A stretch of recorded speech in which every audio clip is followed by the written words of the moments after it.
All right. Welcome. This is Beth from Harper Wellness, and I'm here with three wonderful Harper professionals. And so I'll give them a moment to introduce themselves. Great. Hi, Beth. I'm Vicki Atkinson. I'm the Dean of Student Development. Hi, everyone. Hi, everybody. I'm Michelle DeCanio, and I'm one of the counseling faculty, and I'm happy to be here today. Hi everyone, I'm Cindy Washburn. I'm the Manager of Counseling Operations at Harper. So thank you for inviting us and glad to be here. Cool. Well, thank you for being here. I invited you all because I think mental health is important regardless of the time period that we're in, but B, May is Mental Health Month, and so I felt like you all were the perfect folks to talk to as it relates to mental health. And so I've prepared a couple of questions for you all. And so first question, why is it important to bring awareness to mental health? Like, why do we need a mental health month? Like, why would that be important? I think it's always important, and we love being able to recognize, with a particular month to bring awareness up. And I think for us at Harper, we're talking to one another today on May 20th. And we've been through now 8 or 9 weeks, of this experience of remote work, work from home, helping our students kind of move through an extraordinary semester, culminating with our first ever virtual graduation on Saturday. And I think just that combination of transitions in general, for all of us as human beings, but I think that the pain and the loss that is, just palpable for folks right now, no matter what your role is or connection to Harper.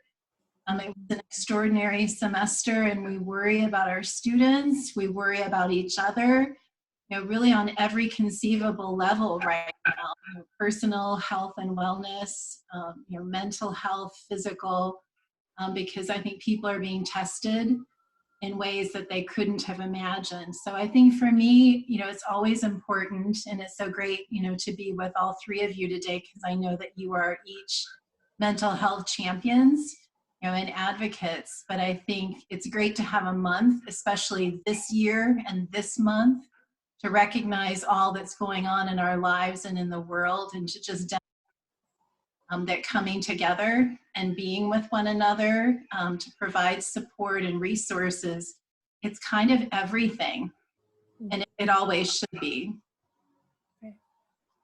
And sometimes I think that we forget about mental health, and so we want to demystify it, and why there is a month, because so that we can really focus on it and remember that mental health is just as important as our physical health. And also just knowing what to do, even if it isn't you that's struggling. How do you support a friend? How can you be a friend to one of your friends that may be struggling? Mm-hmm. Yeah, I love that, Michelle. Tending to our mental needs as much as we would our physical needs. I think sometimes people hear mental health and they think, oh, well, no, I'm okay. And they don't necessarily tend to it. It's one of those things that doesn't get attention until it becomes the only thing you can attend to.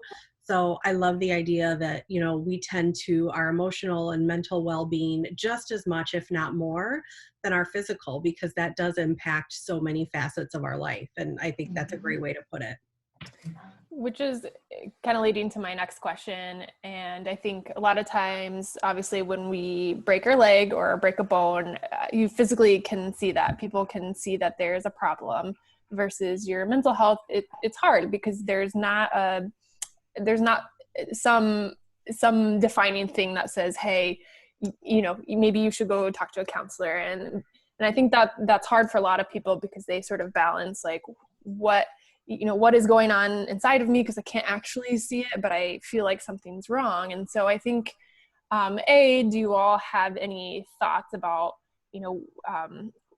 how would someone know, like, to go talk to someone, or maybe they might be struggling with their mental health because it's hard to know, but B, like, what resources are available to Harper students specifically, but also if there are other resources out there that might be helpful for someone who is struggling with their mental health? Yeah, I think that, you know, when we are close to people and we get a sense that something's off, or oh, you just don't seem like yourself, sometimes we don't want to pry. You know, I often think of mental health as something that's intensely personal but like very visible, because sometimes we don't feel like ourselves, or we see people near us struggling but we don't want to intrude. Oh, it's not our place.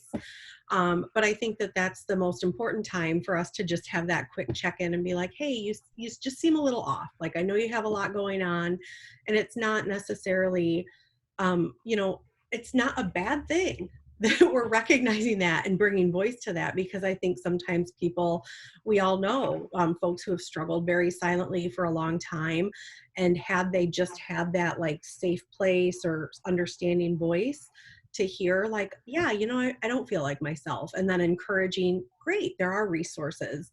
And you know, Beth, I think one of the things that you mentioned is, you know, what resources does Harper have available? And we have a wonderful tool on our website called U Lifeline, where even if a student or an individual feels, you know, that they aren't themselves, and maybe no one around them has acknowledged that, they can go on and privately do some screening and do a little bit more information to get either connected with help or resources that are local, or even just get more information about, is what I'm feeling normal? Because you know, life is not always rainbows and butterflies, right? Like, we all Yes. struggle. So I think, you know, I'm interested to hear, you know, other resources that you guys are thinking of too. Well, I wanted to talk just a minute about like the first part of your question, Beth, like how do you know that something's not right, you know? So I think it's good to be aware that even your basic things, like you find yourself not eating, you have no appetite, or eating too much, or you're not sleeping, you're just not sleeping at all. And or you're sleeping all day, all the time, you know. Mhm. You're paying attention to those basic things will kind of give you a clue if something is different. And so you can reach out to a friend, to counselors are here at Harper for you. We can Mhm. certainly help you through it and then give you resources as well. Mhm. Great. I think the one thing that I would add, I love that, all of that, you know, Michelle and Cindy. The one thing that I appreciate during the month of May is there's another resource from the National Alliance on Mental Illness. It's NAMI, NAMI.org. And it's also one of the resources, you know, that we point students to and community members. But during the month of May, they very specifically launch a campaign every year with a theme that has something to do with acknowledging what Michelle said, Mhm. not alone. Even when you feel like you're doing too much or too little, you know, your rhythm and routine is changed in some way. And I think some of us are really good at covering that up. You know, we pretend, and I'm looking at my, you know, girlfriends here, you know, I'll do that, especially when we're in service to others and we can kind of deny some of what we're feeling. And so I would love for, you know, anyone taking a look at what we're sharing today to go to the NAMI website, because they have this great resource that's personal storytelling, you know, about people that have gotten over their pain. And there's one story that's posted that I've shared with someone recently about just the acknowledgement of the pain and the recovery process, you know, to get through that. Really, on the other side of the struggle, you know, pain makes someone more worthy, not less, and that there's hope. So I think, you know, for me, that's one reminder that there's such a community of caring people around that have experienced some aspect, you know, of mental illness in their own lives, whether it was diagnosed, you know, treated, or if it's just, you know, the day to day, I don't feel right. And there's so many ways, you know, to approach that with a lot of support. So the NAMI resources really like and go back to because of the storytelling. I think for people that aren't sure what they're struggling with, as you said, Michelle and Cindy, I think it's a way to also kind of see your own challenges and the stories from others. Great. And thinking about that, I know sometimes the struggle is just making that first step to ask for help, right? So I'm just curious if one of you could describe if a Harper student did reach out to counseling services, like what happens in that first appointment? And can you maybe talk briefly about what that looks like? So in the first appointment, we would do what's called an intake and ask a series of questions, just to kind of get to know the student a little bit, find out what's been going on and what is going on, all the while kind of thinking of a plan, like what kind of a plan, what kind of assessment, what is really going on here. And then there's also an informed consent form that a student would fill out, and we would talk about that together. And really the really big thing about the informed consent, and Cindy, you can certainly add if you want to say more about that, but the big thing is to let students know, everything's confidential except for if a student said that they were going to self-harm or harm someone else. Is there something you would want to add more to that, Cindy? Yeah, I think that's a really great explanation of what happens in the first appointment. The way I kind of frame it for folks who maybe aren't as familiar with counseling or mental health is that it's really an educational time. So it's educating not only the provider or the counselor who's going to be meeting with the individual about what their experience has been, kind of getting to know them, but it's also an education for the individual coming to counseling to learn a little bit more about what we provide, what we might be doing over the next several sessions, because, it's very likely that this could be someone's first experience with counseling. And, there are as many myths and misconceptions about what is or isn't going to happen as there are people. So I always view it as an opportunity, even if someone has had counseling before, those experiences are also extremely varied.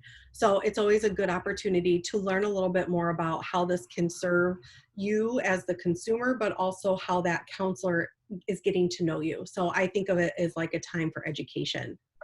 Yeah, you're right. It is like that. And especially like you said, for an individual that has never been in counseling, you don't know what to expect. And Right. you may have heard things that may not be true, and each experience is different. And so I know in my experience, often after spending an hour with a student and going through everything, there's like a sense of like relief that comes. And perhaps even we try and instill some hope. And of course, a lot of affirmation for reaching out. Absolutely. Yeah, and I think that's almost the scariest first step, is just picking up the phone or actually hitting enter on the email to set up an appointment. And so I think that's comforting to know that people are coming from all different spaces and places, and that really you all can serve as a starting point, right? Like you can help them navigate those resources. And I know you mentioned some Vicky like NAMI, that they don't have to navigate those on their own. That can be kind of overwhelming to look at a website and say, I don't even know where to start. So I think that's really important for students to know, that you all are still there through the summer, still online. You're there to help and serve as that springboard, which is really important. So so one of my last questions and that I wanted to ask is that do you have any advice to your younger self as it relates to mental health? And then do you have any advice to your current self as it relates to mental health? So it's kind of a two-part question. I think advice to my younger self, I came origin, had a lot of mental health issues and substance abuse issues, and that there was so much covering up. I learned how to be that person that was very adept at moving around situations, reading people's feelings, And I think that's become a skill that's been useful to me professionally. But I think when I was younger, if I would look back now and give advice to my younger self, it would be to just breathe a little bit more, that I really was not, I am not responsible for everyone else's feelings or reactions. I'm not that powerful. But I think as a kid, I saw the things happening in my household where on the outside it looked like it was perfection, but it was an illusion. What went on the inside was much more challenging. So I think that would be the advice that really would carry through, today, as I get to work with great colleagues like each of you and with our students, but also with staff and faculty, to do everything that we can to build relationships with each other and with students, because sometimes the needs don't come up surface right away. It comes after we've proven, that maybe we're worthy, and students can share with us. And I think we do that just by being authentic and true, and letting students always be in the driver's seat, but letting them know that we'll always be passengers. We'll be right there. So I think maybe that's what I would share. How about you guys? I love that you use the word authentic, Vicki. That is just such a great word to remember, to be authentic. And I think my younger self, the advice I would give would be to not doubt myself. Like I would say, don't doubt yourself. You know what's going on. You can feel it somewhere, like your chest feels heavy, or you have a tummy ache, or don't doubt, don't dismiss, don't discount that you see what is going on. And yes, you may not be powerful enough to fix it, but the most important thing is to don't doubt your own reality. And then so to my current self, I would say, don't ever underestimate the power of listening and the power of community, and just how important and critical both of those things are. Love that. Yeah. So younger self, goodness, I think similar to what you've already shared, Vicki and Michelle, I think younger self just really needed to hear, like, you're not that special, and that not in a mean way, but, because sometimes as you are, growing up, you think, oh, no one else in the world could understand or know. And I think the reality is that while all of us have our own lived experience, and that is unique, we're not alone in that, and that can feel very similar but different to those around us. But some of that pride, some of that fear, that shame, all of those things, I think, as I've gotten older, I've just learned that those are really less important than just reaching out and connecting. And that being said, obviously I've come to this work knowing that it's really important to reach out and connect, and to be there when other people need to connect. But I think, currently right now, and I was saying this to Michelle the other day when we were talking about fun with technology, but really the space that we're in, regardless of pandemic, regardless of mental struggles, physical struggles, a lot of these seasons are just that. They're seasons, right? This too shall pass. And it doesn't mean that it's going to be easy. It doesn't mean it's going to be simple. And some things are longer term that we learn to embrace and work with and, hold as part of ourselves. But I think the struggle that we're in regarding that season is more what we're looking to work through and learn from. So I always think first, like, okay, what's the lesson here? What do I need to hold on to? And what's the less important thing that I can just let go? Mm-hmm. So, yeah. And I think I love that. Kind of to wrap it up is I think a lot of times we, like what you said, Cindy, is that we feel like we are the only people this is happening to. But in the sense, I think sometimes what's comforting to me, at least, is to know that we're all kind of winging this thing that we call life, that we don't have all the answers, and that even if you might talk to someone and they look like they know what they're doing, they probably do to some extent, but we're all new to this pandemic and we're just kind of winging things as well. And so I think it's really important to know that we might not have all the right answers, but at the same time, it's okay to ask for help, and that you don't have to sort of sit in your headspace alone, that, you know, to reach out to someone and say, hey, like, I'm feeling a little lost and overwhelmed. And I think for me, what's comforting is to hear someone say, oh, me too. And I'm like, oh my gosh, like, I thought I was the only one. Like, that's perfect. So I truly appreciate what you said, Cindy. Can I add one thing? Yeah. What you just described, you know, for me, because I'm a proud Harper alum, I think there is something special about Harper taking care of its own. And I think, you know, across decades for me, that's the Harper legacy. You know, whether we're virtual or on campus, you know, I think we're showing that we have heart and we know how to take care of one another. And for me, that's what drew me in as a student, you know, who was undecided and didn't know where she wanted to be, and kind of a messy family background. And I think it continues today. And I think we're learning things about how to, like, be there for one another in new ways. But I think there's something magical about the college, and I've always found that, because there are people that genuinely, you know, Michelle used, you know, that touchstone word of authentic, you know, authenticity. I think it's true. And I think we're fortunate to have one another and so many like-minded, caring people, but it's the secret sauce of the college, I think. Mm-hmm. Thank you all for sharing your wisdom and your advice. And I think as we move forward, just to know that Harper has folks like yourselves that are here to help and to assist. And so I think that's really important for students to know, is that really they can make an appointment with you all, and whatever it is, you all can be that starting point for them. They don't have to figure it out. You can help them navigate some of those resources. And I think the other theme that I have heard is sort of, you know, being your authentic self, that showing up, reaching out, asking for help. And that's not just an individual thing, but it's the Harper way. And so there's a lot of folks out there to help one another and want to help one another.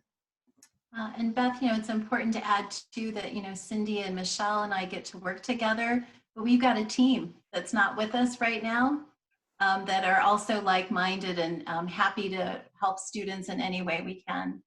All right. Well, thank you so much. I've appreciated our time, and I look forward to our continued work together. Thank you, Beth. Thank you. Bye. Okay. Oh.